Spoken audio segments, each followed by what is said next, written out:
Bonafide Hustler here, and today we're going to go over some subscriber questions.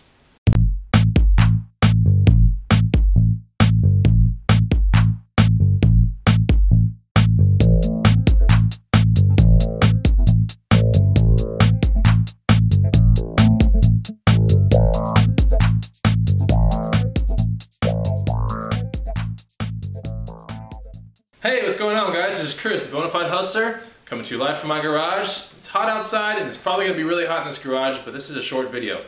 But I do want to go over some subscriber questions that came in through YouTube and on Facebook that are pretty good questions, and I want to address them because I think that could help a lot of other people out there. So we're going to get right to it. The first one comes from Rob Coons. I believe this came from maybe Facebook. It says, "Great videos. I'm still watching all the previous uploads. This may have been asked before, but do you have any relationships with interior designers?" So this kind of has to do with those windows that I show in previous videos, these old wood frame kind of windows that are cracked glass and they're totally vintage looking. Well, he's basically alluding that they don't sell very well where he's at, but they really sell well here in Austin, Texas. So he was asking me, do I have any relationships with interior designers?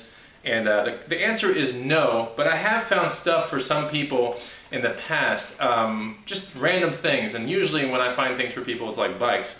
But that's a really good suggestion, Rob. Thanks for at least bringing that to my attention. I can go to some interior designers and say, hey, you know, I find things that would be really good for people's houses, and windows are a wonderful thing to have in a house. I don't know if you have caught some of my other videos in the past, but I shot them from my kitchen, and I do have some windows that are up on a wall that are totally old. They might be like 50 to 80 years old, but really cool, and you can do a lot of cool artistic things with them, and you don't have to clean them up that well. So thanks, Rob. That's a really good suggestion, but the answer is no, I don't have any relationships with interior designers, but what a great suggestion. So thanks a lot. Second one comes from a person named 123 ALG Productions. I believe this one came through YouTube. How do you sell those bikes for such high prices? And he basically says he bought a Schwinn 3-speed cruiser for $100 and he's going to do a couple things to it, and he might be 110 into it, but he can only sell it for 175. Okay, so first of all, I live in a bike town, so all you guys that are looking at my videos going, man, he sells all these bikes for really high money, maybe I can do the same. The first thing is you got to take a look at your bike, your town, and see if it's a bike friendly town, you know. This town that I live in is probably comparable to Denver, Portland, Oregon, places where people commute and really believe in maybe not having a car, you know. And so, and here's another thing. He said he bought a Schwinn 3-speed cruiser. Now, if you buy a new school Schwinn, new school Schwinns don't go for much on resale values, right, like the newer ones. And so maybe he caught a video of mine where I believe I did have a new school Schwinn, and I didn't sell it for very much more, and in fact I actually sold it to a friend in that video. But open market, the newer style Schwinns don't bring you too much money. It's the old ones you want to look for.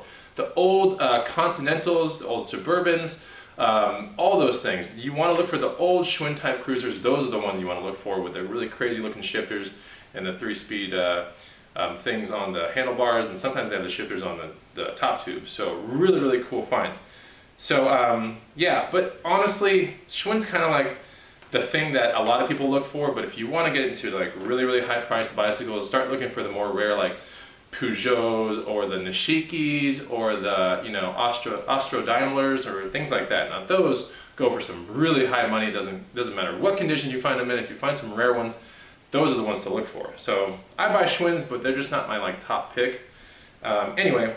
So yeah, and I live in a bike town, so that's how they sell for pretty good prices. So just be cognizant of the town you live in, and maybe check Craigslist online in the town that you live in and see how many bike ads come down.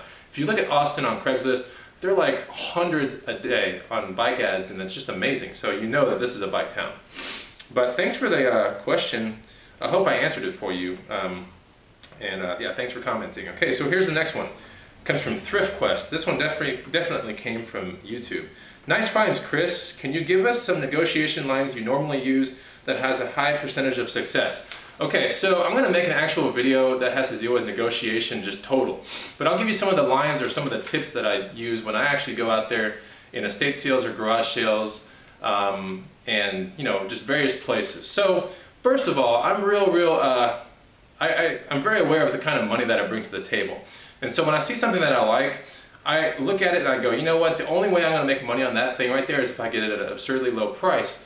And so I say, like, you know, what's your best cash deal on that right now? I say right now, and I like show cash in my hands.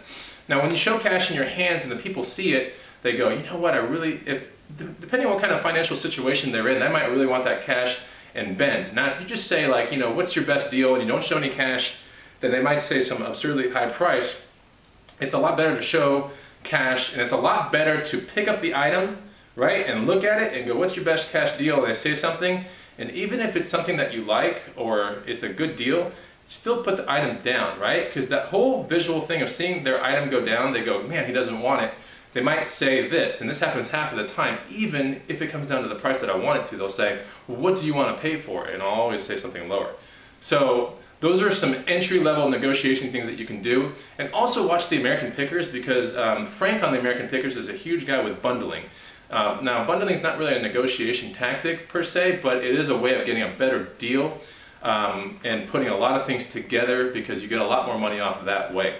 But we'll be covering negotiation tactics on several videos in the near future, because this is a really good topic. Thanks for bringing it to my attention. Thrift Quest, I hope I answered a little bit of your question, but I think it really requires more of a video, like an entire video or 2 or 3, because yeah, this is the way you make money. The time you make money is when you buy the item. Always remember that. It's not when you sell it, it's when you buy it. If you buy it super low, you put cash right into your pocket immediately. So just be real aware of when you buy and try to get it for as low as possible. I know that's very elementary, but honestly that is the most crucial part of being a really good hustler, is finding good items and buying them super low, okay? Next question, Scott Kornacki. When you go to pawn shops, do you ever pick anything other than bikes? Oh, all the time. The pawn shops in this town are really cool. They got a lot of cool, weird, eclectic things. So bikes are the #1 thing that I look for, because weird, cool bikes go to pawn shops almost all the time.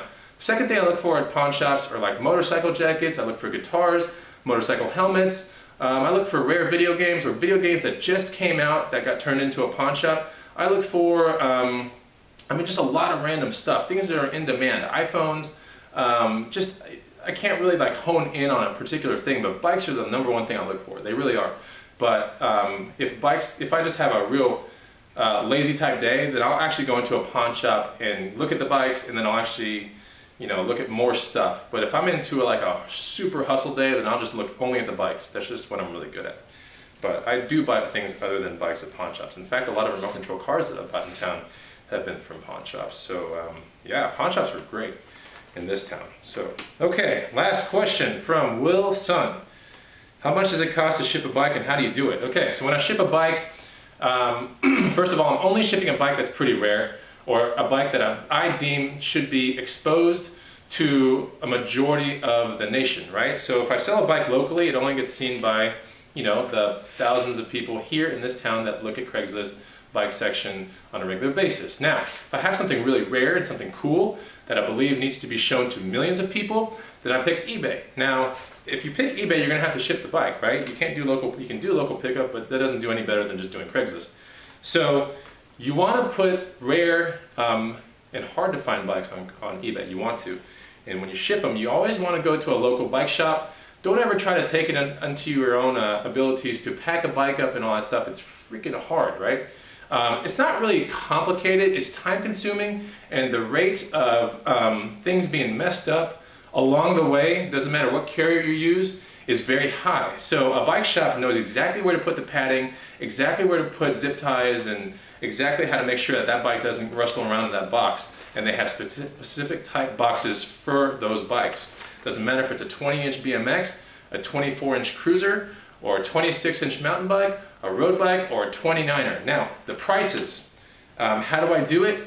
A BMX bike, I've been quoted, and the guy that I go to now, he quotes me 60 bucks on a BMX, 40 bucks on a frame, any frame, 60 bucks on a BMX bike, 80 bucks on a 24-inch cruiser, $100 for any bike that's up to a large frame, and then about $120 for anything that's a little heavier than a regular bike or an extra large frame. So I hope that helps. That's the price breakdown that I've been given.